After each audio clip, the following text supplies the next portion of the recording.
Buenas noches, instructor. Soy Marco Flores y en esta oportunidad voy a exponer lo que es aerodinámica. Que entendemos por aerodinámica, ¿no? Que es una masa de aire que impacta con un cuerpo sólido. En este caso, el avión. Aeronáutica es la ciencia que estudia el arte del vuelo y la navegación aérea. Para empezar, tenemos que aprender que por qué es lo que vuela un avión, qué es lo que hace que un avión que es súper pesado, como un Airbus A320, ¿no? ¿Cómo es que hace, o sea, wow, ¿no? ¿Cómo es que puede volar? ¿Cómo es que puede mantenerse en esa forma? A flote. Pues aquí te cuento. La primera ley de Newton dice que si un objeto está estático, se mantendrá estático. Como este ejemplo, ¿y por qué? Porque las fuerzas que están a su alrededor, ¿no? Están compensándolo. Y si un objeto está en movimiento, este se mantendrá en movimiento también. Si no hay otra fuerza. Fuerza que intervenga. ¿Y qué tiene que ver esto con los aviones, no? Pues estos se mantienen en el aire en vuelo estático porque la diferencia de fuerzas hacen que actúen sobre él y se compensan, ¿no? Por ejemplo, una de las primeras fuerzas, ¿no? La fuerza de la gravedad tira hacia abajo al centro de la Tierra, compensada por la fuerza de sustentación, ¿no? Fuerza de sustentación positiva, fuerza de gravedad, peso, ¿no? Negativa, ¿no? Otra fuerza que tenemos, ¿no? Es la fuerza de la resistencia, ¿no? Ahorita les voy a enseñar cómo es que se produce la sustentación, ¿ok? ¿No? Ya, vamos. La fuerza de resistencia pues es creada por el aire que está atravesando en todo el avión ahí todo y hace que genere pues esa resistencia hacia que pueda avanzar. Pero esta está equilibrada por el empuje que aportan los motores. Pero entonces, ahora sí, ¿cómo conseguimos la tan importante sustentación para que nuestros aviones puedan volar? Parte fundamental es el ala. Mejor dicho, la forma que tiene, ¿no? Esa forma aerodinámica que tiene el ala, ¿no? Porque este tiene un perfil especial que cuando avanza por un fluido, ¿no? Como el aire en este caso, este genera una diferencia de presiones. Menos presión en el estrados, que es la parte superior de arriba, y más presión debajo de esta, que es el intrados. Y esta hace que la diferencia de presiones produzcan la sustentación. Y para entender esto necesitamos otro concepto. Y ahí es donde entra el principio de Bernoulli, el cual nos dice que si tenemos un flujo de aire, o sea, moléculas que se están moviendo, ¿no? En todo el alrededor, ¿no? Estas se separan unas de otras, haciendo disminuir su presión. Este concepto es muy importante para entender cómo vuela un avión, así que lo vamos a ver de otra forma más entendible. A ver, te explico. Técnicamente, el principio de Bernoulli nos dice que hay una relación entre la velocidad de un fluido con su presión y que la energía de un flujo está siempre constante, ¿no? ¿Qué significa esto? O sea, que si la presión aumenta, la velocidad disminuye y así viceversa. Entonces, si la velocidad aumenta, la presión disminuye. Esto quiere decir que si logro hacer que el aire pase más rápido sobre la parte superior de un objeto, en este caso el ala, y la parte de abajo queda una inferior velocidad, se crea una fuerza hacia arriba y es la sustentación. ¿Te das cuenta? ¿Te das cuenta? Esto explica por qué vientos fuertes pueden arrancar el techo de una casa, ¿no? Como este caso, el otro día nomás, ha habido tremendo ventarrón por acá en mi casa, ¿no? Y se ha llevado todos mis calaminos ahí, todo mi techo, me quedaba viendo a la luna, las estrellas ahí nomás. Pero bueno, como un ejemplo nomás, ¿no?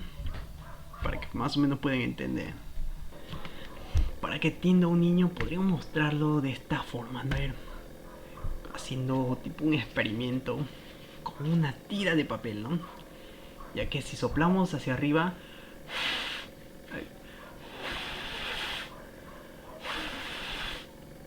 ¿te das cuenta? Esta se alza.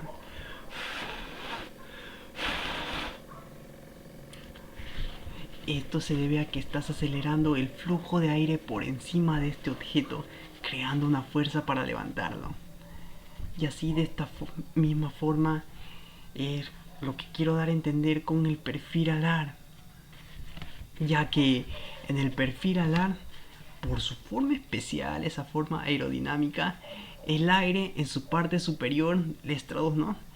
Tiene que recorrer más camino que en la parte inferior, pero en el mismo tiempo, y ahí está el punto, o sea que arriba el aire tiene más velocidad y por ende menos presión que abajo, generando la fuerza de la sustentación.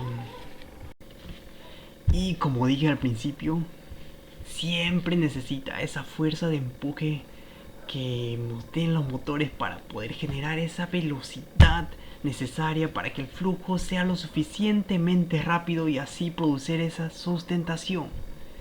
¿Se acuerdan de estas 4 fuerzas que les he hablado, cierto? Pues si alguna de ellas varía, cambiaría su estado completamente. Como por ejemplo, ¿no? A ver, digamos que si disminuyo la potencia de los motores, o sea, hago más débil esa fuerza de empuje, bajará la velocidad de aire y por ende disminuirá la sustentación, haciendo que todo el avión baje. También está el tema del ángulo de ataque. Como a estas alturas ya somos todos unos pros, ¿no? Ya creo que me he captado más todo este tema, ¿no? Y ya en presión del aire son todos unos expertos. Ya creo que lo han entendido mucho mejor. En realidad, los aviones antes volaban con unas alas planas, ¿no? O casi planas. Tenían apenas unas curvaturas para imitar las alas de las aves, pero en ángulo. Si no, miren, voy a mostrarles un ejemplo, ¿no? De estas alas de un avión antiguo. Mira, ok. Aquí cuando el perfil se encuentra en ángulo con respecto al fluido, la presión se debe a que abajo hay más moléculas chocando que arriba del ala, así por decirlo de alguna forma, ¿no? Y así generando la diferencia de presiones. De hecho, el ventilador que tienes ahí en tu casa funciona justamente con este principio. Un ejemplo sobre esto, te podría decir, a ver, cuando yo era niño, pues no, me gustaba mucho sacar la mano del auto, ¿no? Y divertirme sintiendo cómo subía y bajaba de acuerdo con el ángulo que ponía la mano. Y por ende, este fenómeno. ¿Entienden? Entonces, un avión vuela por un conjunto de estos principios. Genial, ¿eh? Sorprendente. A ver si estabas atentos. Te haré unas preguntas. ¿No te la veías venir? Pues bueno, vamos. A ver, ¿a quién se considera fuerzas positivas? Correcto. La sustentación y la tracción, ¿no? O como dije, el empuje. Otro. ¿Quién las produce? El plano alar. Muy bien. Uy, se ve que está atento, ¿no? Muy bien, muy bien. ¿Y quiénes son las fuerzas negativas? La resistencia y peso, ¿no? La gravedad. ¿Quién produce todo esto? Todo el avión. Muy bien. Me gustó que ha estado atentos. Se nota. El fuselaje está conexionado con el cockpit, el plano alar, el empenaje y las bodegas de carga. El fuselaje es una estructura aerodinámica que recubre toda la cabina de pasajeros. Su función principal es la seguridad, recubrimiento, la protección de los pasajeros, la tripulación auxiliar y carga. Alas son el medio que soporta el avión por medio de fuerzas aerodinámicas. El ala también carga el combustible y lo carga en ambas partes para que pueda mantenerse equilibrado. Por los intrados es donde cargan la gasolina. PA, Papa Eco Alpha. Posición de estacionamiento de la nave, ¿no? Es la rampa y la plataforma donde se estaciona el avión. Y existen dos equipos no encargados, ¿no? El ERA, que trabaja en la parte como interior, ¿no? De donde ya está estacionado la nave. Y esa, que es seguridad de equipo, trabaja en la parte de afuera, ¿no? Parte exterior de este como círculo imaginario que les mostré en el dibujito. Que es justo el área de donde se estaciona y se pone en la posición final la aeronave. Y ya vamos a hablar sobre esas fases. Fases de vuelo que tiene un avión para que puedan entender más sobre esto. Existen 6 fases. La fase 1 del pushback, que hay un tractorcito que se llama Paymover, ¿no?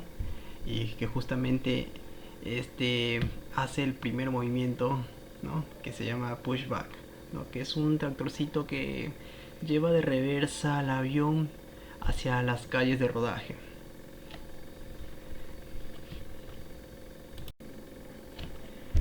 La fase 2, que es rodaje, y por su propio medio ya avanza, ¿no? Una vez que ya está en la calle de rodaje, este tiende a irse hacia donde es la pista principal ya, ¿no? Pero hace como un movimiento de que gira. A este movimiento le conocemos como cabecera de pista, ¿no? Se le llama al movimiento cuando gira el avión. Y hay una pregunta importante. ¿El avión tiene para que vaya en reversa por sí solo? Sí, correcto, eso es correcto. Pero en este caso hay un tractorcito que pues le ayuda, ¿no? Y también recordarles que el piloto no puede ver la parte de abajo, las llantitas, que son el tren de aterrizaje del avión. Entonces existe un personal que se lo llama Marshall, ¿no? Que este se encarga de siempre guiar al avión con sus banderinas, ¿sí? Es un punto que también quería dar a conocer, ¿no? Ya. Estábamos en la fase 2, ¿no?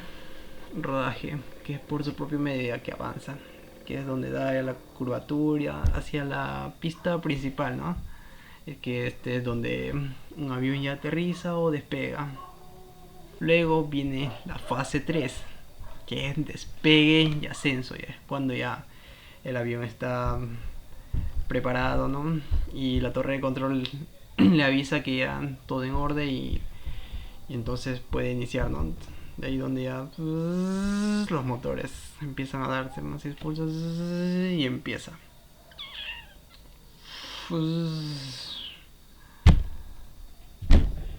Y bueno, ese es otro tipo que también les voy a hablar, ¿no? Sobre las velocidades del avión, que les voy a hablar después. Vamos primero por pasos. Ya. La fase 4 es cuando ya está recto y nivelado, ¿no?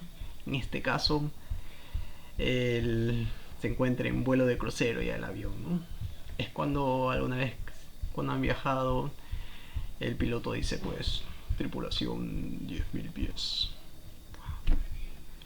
Ya no. Pero esto no quiere decir que 10.000 pies es específicamente la altura de crucero, ¿no? Para nada. El avión en sí puede estar tal vez 15.000, 20.000, 30.000 volando recto y nivelado. Y ahí es como se lo conoce, pues, ¿no? Como vuelo de crucero. Que se va el avioncito. Uy. Ya. Fase 5. Descenso y aterrizaje. O el landing, ¿no? Ya cuando el avión está preparado para el descender y aterrizar. Fase 6, nuevamente rodaje y posición final, ya, ¿no? Otra vez para el área de PA. Y así, nuevamente inicia todo y otra vez se inician las fases para que pueda salir.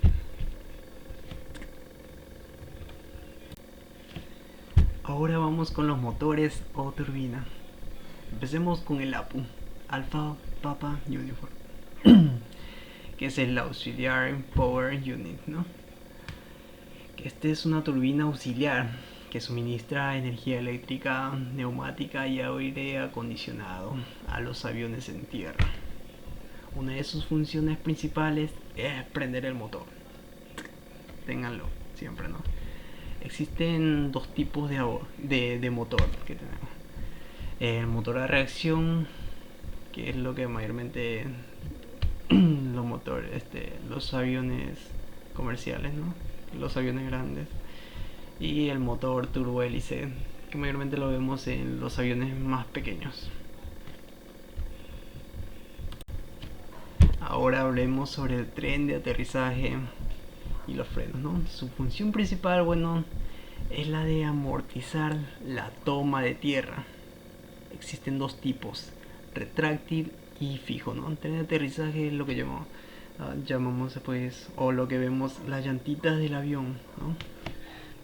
Y una pregunta muy importante, ¿cómo creen ustedes que el avión aterriza?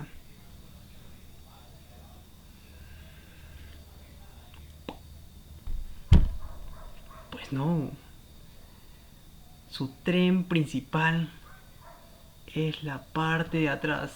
El avión viene como que... Y el tren de adelante aún se encuentra suspendido, aún estando en el aire, ¿no? Hasta que ya pues se nivela. Muy buena. Ya. Velocidad del avión, ¿no? Tenemos a la velocidad 1, que en este caso es justamente cuando estamos en la fase 3 de lo anterior mencionado, que cuando ya el avión se encuentre por despegar, justo ahí encima podemos escuchar, ¿no? V1. Luego tenemos el VR, ¿no? Que es la velocidad de rotación. También tenemos a la V2, que es la velocidad de ascenso. Y de ahí se eleva el tren, ¿no? Con una palanquita que se llama el gear o land gear. Luego ya tenemos la velocidad de crucero. Y ahí nos encontramos ya en la fase 4 de recto y nivelado, ¿no? En vuelo de crucero. Recordar un punto también del tren de aterrizaje, de que el tren fijo mayormente lo tienen los aviones ligeros, ¿no? Y el retráctil los aviones pesados, ¿no? Como los aviones comerciales de carga. El freno se aplica a todas las ruedas, recordar eso, no solamente vamos a aplicarle a la de adelante, ¿no? ¿Se imaginan? Se lo aplica a todas. Así es como se lo tenemos que hacer. O en este caso los pilotos. El empenaje, que es la parte de atrás, ¿no? La cola del avión, está compuesto por el estabilizador vertical y horizontal. Tipos de ala. Tenemos alas delta, que son unas alas muy gruesas, como del primer avión que rompió la barrera del sonido, Concorde.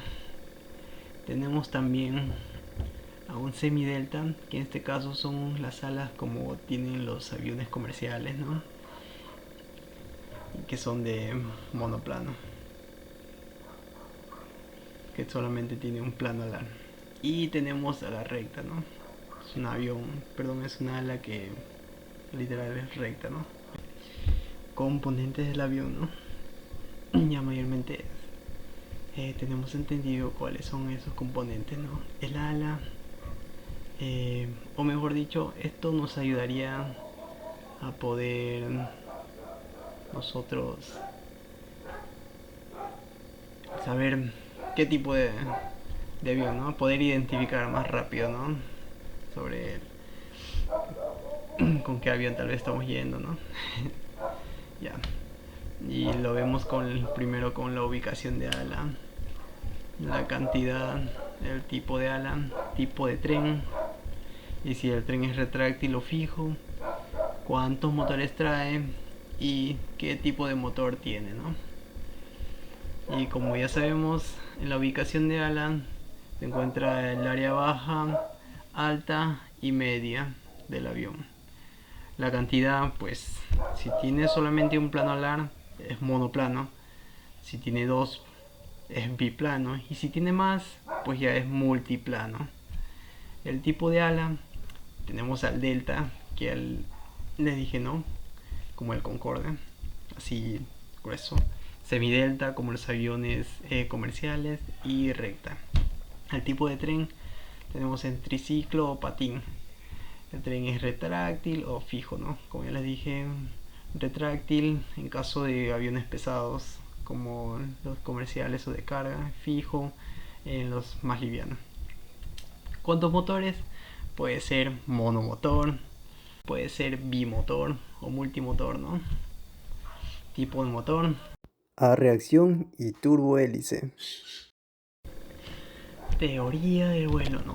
Tipos de movimiento. Tenemos tres tipos de movimiento. El movimiento de cabeceo, que es de arriba a abajo. Tenemos el movimiento de alabeo, ¿no? Que sus alas abajo y el otro arriba, es como que si uno está arriba el otro abajo, y así viceversa. Y el movimiento de guiñeo, ¿no? Que es de izquierda a derecha y viceversa. Un pequeño concepto, ¿no? A ver, alabeo. Como le mencioné, ¿no? El alerón sube, o sea, un alerón sube y el otro alerón pues baja, y así viceversa, ¿no? Esto lo producen, pues, como les mencioné, los alerones mediante su eje longitudinal. 2. Tenemos al cabeceo, ¿no? Lo produce el timón de dirección. En este caso, si estamos manejando pues un Airbus 320 con el joystick. Y también guiñada, ¿no? Mediante un eje lateral o transversal. Así es, correcto. El perfil aerodinámico se divide en 5 partes. Los estrados, que es la parte superior, intrados, la parte inferior, los bordes de ataque parte delantera, y los bordes de fuga o salida, ¿no? La parte de atrás, ¿ya? Y 5, la cuerda alar. Controles de vuelo, ¿no? Tenemos los primarios, que se encuentran los alerones, elevadores y el radar, timón de dirección, ¿no? Los alerones se encuentran en el borde de fuga, o sea, en la parte de atrás del ala, alejado justamente del fuselaje, ¿no? Los alerones son unas superficies asimétricas ubicadas en el plano alar que generan el movimiento de aleveo, ¿no? Y es gobernado desde el cockpit, ¿no? La cabina de mando, por la palanca de mando o joystick, como les dije, en este caso usando un Airbus 320. Controles secundarios son 3. Tenemos a los flaps, los slats y spoiler o frenos aerodinámicos en este caso, ¿no? 3, no 4, 3. Que spoiler y frenos aerodinámicos son lo mismo. Ok. ¿Qué es un stall, no? Un stall es la pérdida violenta de sustentación.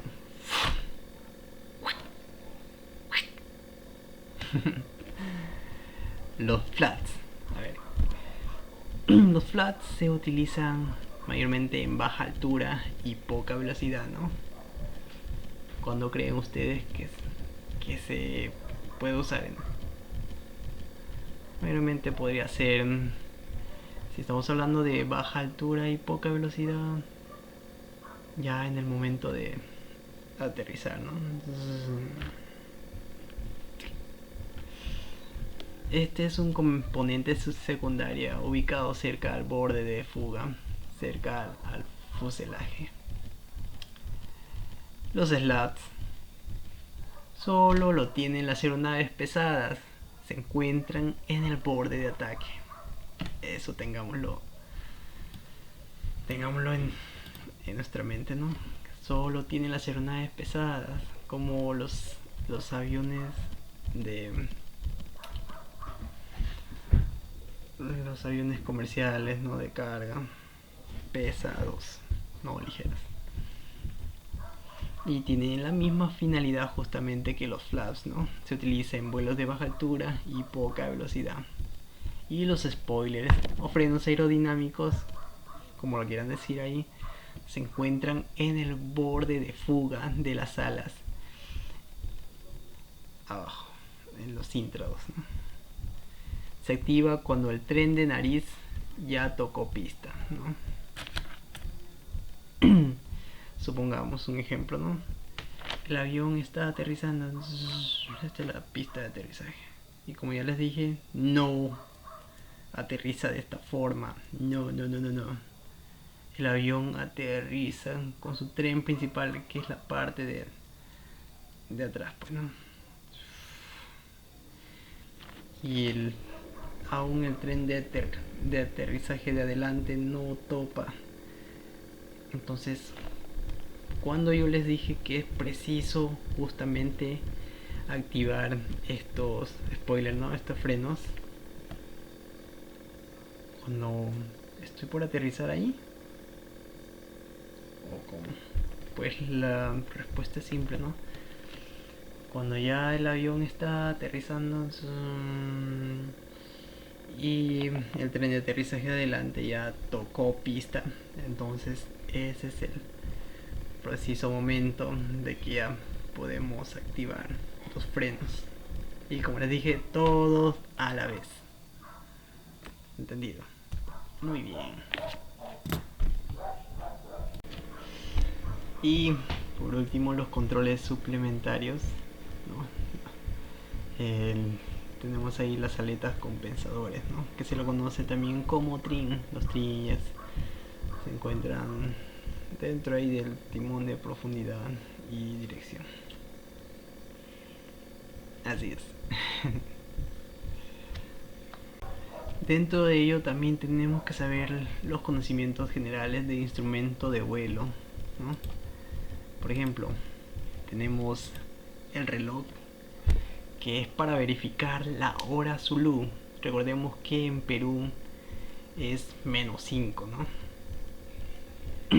Ejemplo, quiero un ejemplo. Bueno, si caso dicen son las 20 horas Zulu UTC, que Zulu pues es la hora universal, ¿no? Que se utiliza en todo. Ya pues, si en Perú te digo que es -5, ¿cuánto sería? 20 -5, 15 horas, ¿no? Correcto.